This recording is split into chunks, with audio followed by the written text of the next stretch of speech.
సరిగ్గా 8 నెలల కంటే ముందు కొన్ని విషయాలు మాట్లాడుకుందాం.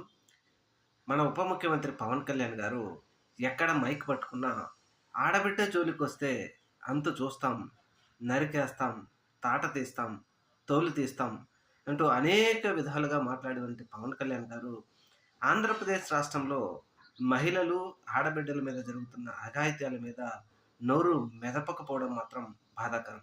అయితే ఇప్పుడు తన పార్టీకి చెందిన తిరుపతి ఇన్ఛార్జ్ కిరణ్ రాయల్ అలియాస్ కిరణ్ కుమార్ ఒక మహిళను బాధపెట్టి ఆవిడ దగ్గర బంగారము, డబ్బులు వసూలు చేసి ఆవిడను బెదిరించి నిన్ను చంపేసి ఒక నెల జైల్లో ఉండి మళ్ళా తిరిగి వస్తాను అనే విధంగా ఆ వీడియోలు, ఆడియోలన్నీ బయటపెట్టి ఆ మహిళ ఆత్మహత్య ప్రయత్నం చేస్తే ఇప్పుడు కూడా దీని మీద నోరుపు మెదపకపోవడం పవన్ కళ్యాణ్ గారు దేనికి సంకేతం ఇస్తున్నారు? మరి ఆడబిడ్డల రక్షణ మీరు ఎక్కడ కోరుతున్నారు? మరి జగన్మోహన్ రెడ్డి గారు అధికారంలో ఉంటే మాటలు మాట్లాడతారు.